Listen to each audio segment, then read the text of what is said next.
Osada, Chiapas, Máxima FM. En este contexto de circunstancias arancelarias, pues es una muy buena noticia que finalmente las autopartes no vayan a tener aranceles.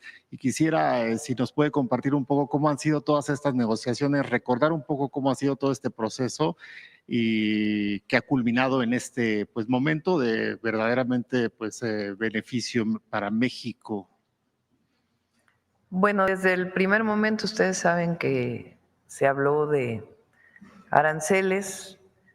En un principio fueron hacia México y Canadá, relacionado supuestamente por los temas de seguridad. Digo supuestamente porque después vino para todo el mundo por temas comerciales, o sea que también había un tema comercial vinculado con los primeros aranceles que se anunciaron. Desde ahí pues establecimos una relación con el presidente Trump. Primero se logró un mes de plazo a partir de mayor seguridad en la frontera norte y su frontera sur. Después vino otro anuncio relacionado con que todo aquello que está dentro del tratado comercial, dentro del TEMEC, tiene arancel cero, y lo que está fuera del tratado, que se estaba exportando sin aranceles, tendría un arancel. ¿Qué significa esto? Cuando se está dentro del tratado, tiene lo que se llaman reglas de origen. Quiere decir que la mayor parte de lo que se produce esté producido en Canadá, en Estados Unidos o en México. Si no tiene esas reglas de origen, entonces estaba exportando a partir de otro mecanismo que tiene la Organización Mundial de Comercio, que se llama Nación Más Favorecida. Entonces, en este momento, lo que está dentro del tratado tiene cero aranceles. ¿Cuáles excepciones hay? Acero y aluminio, que lo tienen todos los países del mundo, y en vehículos y autopartes, pues se ha dado un trato preferencial a todo aquello que se produce dentro del tratado. En particular, las autopartes, pues siguen teniendo cero aranceles. Entonces, esa es la situación en la que estamos ahora. El secretario de Economía, Marcelo Ebrard, prácticamente va una vez a la semana o una vez cada 15 días a Washington. Ahora le pido que platique cómo han estado estas negociaciones con el secretario Lutnick, que es el secretario de Comercio de los Estados Unidos. Y hay una mesa permanente ya de trabajo del equipo de la Secretaría de Economía y del equipo de la Secretaría de Comercio, que están revisando muchos temas. Por ejemplo, en el caso del acero, algún tipo de exportación se le está cargando un doble arancel por acero y por estar fuera del tratado. Eso se está negociando en la mesa. Y otros temas diversos que tienen que ver con la automotriz, con el aluminio y muchos otros temas ya de mayor visión de propio tratado. Entonces, le pido a Marcelo si nos quiere platicar esas conversaciones. Y bueno, ayer, como les comenté, tuvimos una conversación con el presidente Trump y acordamos continuar con estos trabajos entre las secretarías, tanto de Comercio y Economía, como del Tesoro y de Hacienda. Entonces, quiere decir que seguimos trabajando y si se fijan, pues cada vez conseguimos mejores condiciones frente a la situación que teníamos previamente. Adelante, Gonzalo. Con su permiso. Bueno, brevemente diría yo lo siguiente, del punto de inicio al punto en el que estamos. Básicamente, las negociaciones internacionales tú tienes como dos opciones. Tienes una alternativa que es maximizar tus ventajas solamente suponiendo que vas a ser más fuerte que tu contraparte. O la otra es pensar como cuáles serían los elementos de común interés una vez que identificas qué es lo que tu contraparte quiere. Entonces nosotros la instrucción que recibimos fue tratar de buscar los puntos que son comunes, porque es muy fácil aumentar aquellos en los que tienes diferencias de diferente tipo o tienen contenido emocional. Bueno, total, de la primera reunión ahorita, como lo dice la presidenta, pues hemos estado ya en innumerables ocasiones, hay reunión semanal o a máximo quincenal.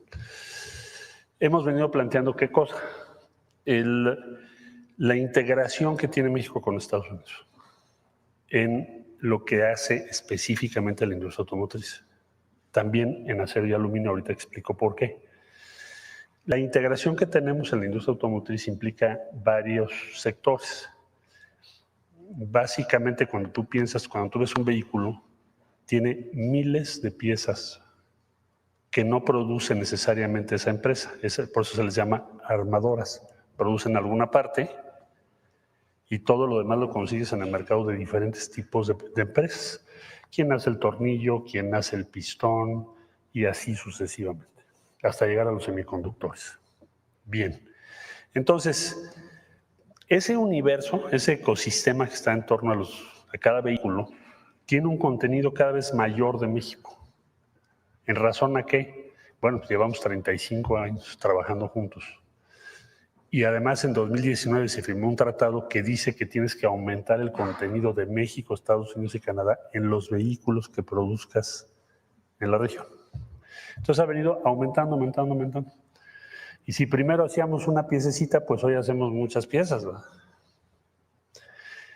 Entonces, si tú sumas el impacto de 25% al vehículo final, cuando pasa la frontera, más derivados de acero y aluminio, que también les pones impuesto, y además le pusieras impuesto a autopartes, prácticamente sacas del mercado ¿a quién? Pues a las compañías de Estados Unidos en primer lugar. General Motors, Ford, Stellantis, y después pues a todas las empresas mexicanas que están alrededor de. Y no habría manera de sustituir eso, salvo por Asia. Entonces, esta argumentación que te estoy resumiendo,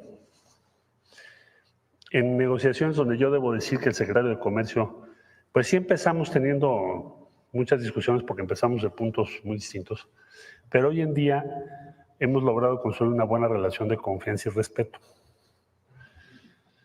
Y ha tomado en cuenta argumentos que hemos dado. Esto, desde luego, además de manera complementaria a las llamadas que ha tenido la presidenta Sheinbaum con el presidente Trump, que fijan toda la negociación. En conclusión, yo diría que en este momento en lo que estamos es que entendemos perfectamente bien, o muchísimo mejor, nos entendemos, porque estamos hablando ya de una base común que es proteger ese complejo productivo. Son millones de empleos. Y en eso estamos. Entonces, no puedes meterle 25% a las autopartes, 25% al acero y al aluminio derivados, más 25% del precio final, pues porque acabas con esa empresa, ¿no? Entonces, bueno, ya pusiste 25, pues entonces ya no le pongas otros. Digamos, es el principio de que no los pongas en condiciones de tal costo que puedan incluso estar en peligro su viabilidad, ya cuando lo sumas. Por ejemplo, le decíamos, bueno, me recuerdo muy bien porque hicimos hasta un video por indicaciones de la presidenta, que creo que fue muy buena idea, de explicar, que creo que lo presentamos aquí, respecto a un pistón, que cruza 7 veces la frontera. Entonces, bueno, es nada más una pieza, ¿no? La bolsa que tienes en el volante por si tienes un accidente, 7 veces cruza la frontera. Entonces, esos argumentos han ido determinando el común objetivo de proteger esa cadena productiva. Bien, entonces eso explica estas decisiones. Y desde luego la gestión que la presidenta ha hecho por persuadir al presidente Trump, no es fácil, ¿verdad? Me consta. Entonces, en donde estamos es ahí. Creo que esto nos va a conducir ¿a qué punto? A que tengamos la mejor condición relativa respecto a cualquier otro país del mundo. Y eso se está materializando. Que ese fue el objetivo que fijó la presidenta Sheinbaum a todo el equipo que estamos trabajando en comercio, en Hacienda con Tesoro, en relaciones exteriores, desde luego. Todos estamos trabajando en esa misma dirección y creo que pues ahí vamos avanzando. No echamos campanas al vuelo, porque esto es día a día, pero cada día algo se avanza. Ayer hubo una instrucción a las aduanas de Estados Unidos donde se subraya esto de las autopartes. Entonces, bueno, pues es un avance, ahí vamos. vamos en el camino correcto. Gracias. Presidenta, en estos avances que ha tenido en las La negociaciones, exportación de autopartes de México son 70,000 millones de dólares. Presidenta, en estas negociaciones que ha tenido con el presidente Trump, ¿ha visualizado usted dificultades? Quisiera preguntarle eso y también preguntarle si nos comenta cómo funciona el modelo económico mexicano, que pues durante sobre todo los primeros meses de su administración habían pronósticos de algunas entidades internacionales y siempre economistas que decían, bueno, pues es que va a ser difícil, ¿no? Pero hoy vemos pues una economía sólida, vemos negociaciones sólidas y con resultados, vemos pues al país con los índices más bajos de desempleo, vemos que la migración se ha frenado enormemente. ¿Cómo funciona este modelo, Presidenta? La economía mexicana durante mucho tiempo, a partir del primer tratado, tuvo la orientación de ser una economía exportadora hacia los Estados Unidos. Comenzaron a aumentar las exportaciones. Durante una época, el principal producto que exportábamos era el petróleo, y eso dominaba la economía de México en términos de sus exportaciones. A partir del tratado empieza a diversificarse, pero el objetivo era convertirnos en una economía exportadora hacia los Estados Unidos. ¿Bajo qué condiciones, bajo qué circunstancias? Salarios muy bajos. O sea, lo que se presumía al exterior era mano de obra barata. Entonces, con la mano de obra barata, pues se venían aquí las maquilas, se fabricaba aquí por tener mano de obra barata y se exportaba. ¿Qué pasó a partir de 2018? Pues se dijo, no puede seguir siendo la mano de obra barata lo que México le diga al mundo de lo que hace nuestro país. Entonces, en primer lugar, tienen que aumentar los salarios, porque es una injusticia lo que estaba ocurriendo de que durante 36 años no aumentara el salario mínimo. Entonces, hoy tenemos ya 7 años en donde el salario mínimo ha ido aumentando más del doble, y eso ha permitido, ha presionado también a que el salario medio, o sea, los otros salarios que no son el mínimo, también aumenten. Pero además, el objetivo no solamente es mano de obra, sino mano de obra calificada. Entonces, hoy México tiene mucho más ingenieros que los que se titulan en muchísimos lugares del mundo. Somos el tercer país en el número de ingenieros e ingenieras que salen de las universidades, de los tecnológicos. Y además se ha ido especializando muchísimo el trabajo de las y los mexicanos, porque siempre hemos sido muy trabajadores. Desde la electrónica, las autopartes, no es fácil llevar una empresa de un lugar a otro si no hay calificación en la mano de obra. Los electrónicos, la electrónica, Foxconn, una de las empresas de producción de electrónicos, de semiconductores, construyó una empresa en México, en Jalisco, en 6 meses. Y tiene mucho vínculo con las universidades mexicanas, con los institutos de investigación, porque ven en México pues un potencial de desarrollo, no solamente por mano de obra no calificada, barata, sino todo lo que ha ocurrido en los últimos años en nuestro país. Y nosotros tenemos hoy un elemento sustantivo, que es el bienestar de la gente. No es que llegue inversiones con inversiones para aumentar el PIB o las exportaciones, sino lo que queremos es que haya mejor calidad de vida, mejor bienestar para las familias en México. Eso por un lado. Por otro lado, el aumento al salario mínimo, los programas de bienestar, lo que han permitido es que haya mucho más recursos en el mercado interno. Entonces, cuando hay más recursos en las familias, pues se compra más, y al comprarse más, pues se produce más. Hay quien dice eso hubiera provocado inflación, resulta que no, que el modelo lo que ha demostrado es que hay más bienestar, hay disminución de la pobreza, hay disminución de las desigualdades, hay mayor inversión, hay mejores salarios, hay mejores condiciones laborales y México está pues una mejor condición. ¿Qué es lo que planteamos ahora con el Plan México? Bueno, lo que planteamos es que así como México exporta mucho a los Estados Unidos principalmente, también en los últimos años y particularmente desde el periodo de Peña, empezaron las importaciones de manera muy importante de Asia, de China, de Vietnam, de otros países. Entonces, nuestra balanza, ¿qué se llama? Exportamos, pero también importamos mucho. Entonces, el Plan México que planteó desde el principio, incluso antes de que llegara el presidente Trump, es hay que fortalecer la producción nacional bajo distintos mecanismos para el mercado nacional y también buscar otros horizontes para las exportaciones mexicanas. Entonces, en eso es en lo que hemos estado trabajando. En esta condición difícil que ha impuesto la situación de los aranceles a todo el mundo y también para México, aunque en México en una situación preferencial, porque se reconoce el tratado finalmente, con algunas excepciones.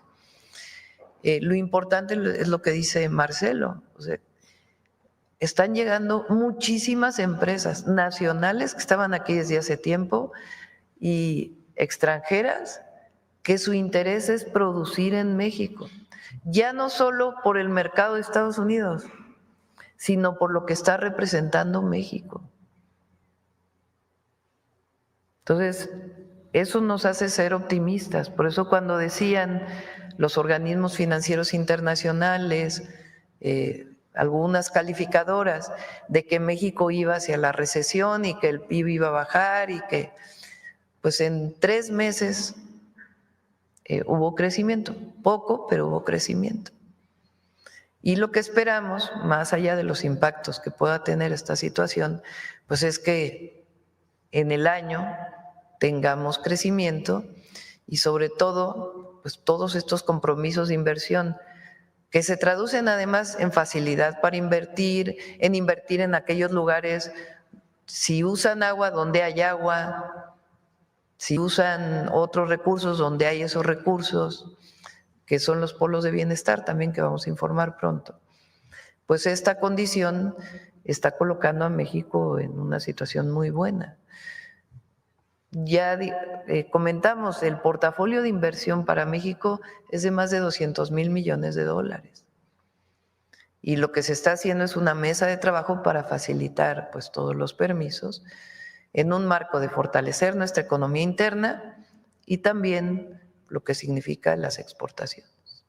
Presidenta, en este tema de las inversiones, que si me permitiera hacerle una pregunta al representante de Unilever, ¿qué es lo que esta empresa de Gran Bretaña ve en México hoy? ¿Cómo ven México y qué confianza tienen para anunciar una inversión tan grande y pues diversificada en estados de este país?